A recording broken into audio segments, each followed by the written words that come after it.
diesel tax rules are a farce. In fact, he's not even grabbed the right stick. He's basically punishing anybody that goes out and buys a relatively clean, particulates-wise, modern EU6 diesel, and slapping the back of and buying a pint for the bloke with the battered old smoke belching 05-plate Merc Sprinter. As you say, our already rising CO2 levels will unnecessarily soar. The real dirty work is going to be left to local councils, who will be banging up ANPR cameras faster than Christmas decorations to catch anybody in an EU4 or below vehicle who dare enter their brand spanking, lots of revenue generating, LEZs. Spot on, cognipant. Oh, no first to post comment from XXXX on this article? What a shame and a surprise. Agree that it is older smokers that need to be cleaned up or taken off the road, but regarding NOx, I thought petrol produced less and newer petrols have greatly reduced CO2 outputs compared with just a few years ago, so people converting to petrol power shouldn't be vilified, especially when for town driving. It still amazes me that the government don't seem to realize that both petrol and diesel have a place and should be promoted according to their respective benefits, e-diesel for longer distance and small petrol, hybrid for shorter distance work. Electric is still far too expensive comparably.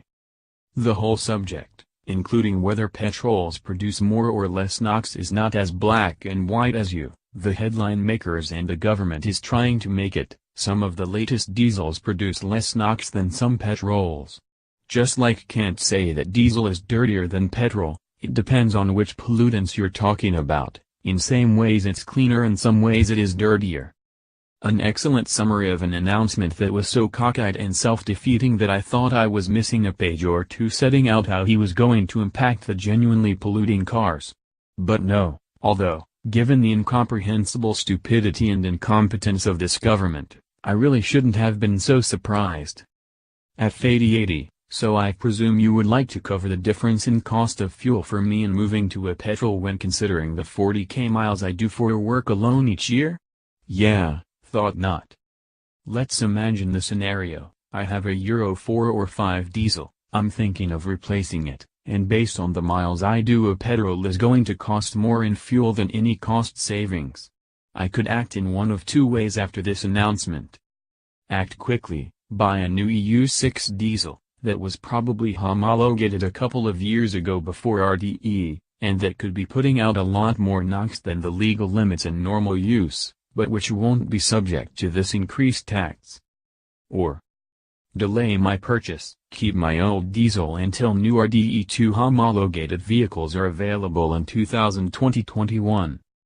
Either of these options will probably result in more pollution from my driving, but will avoid this additional tax. Which would Mr. Hammond prefer I take? How is keeping your old car for 3 or 4 years going to increase your pollution? If you maintain it correctly, the emissions will stay the same, and in fact you will reduce your overall pollution level by saving on the resources, manufacture and transportation of the new car. Which is what we should all be doing whenever possible. Keeping old cars running longer and saving valuable resources. Longevity is everything for environmentally sustainable motoring.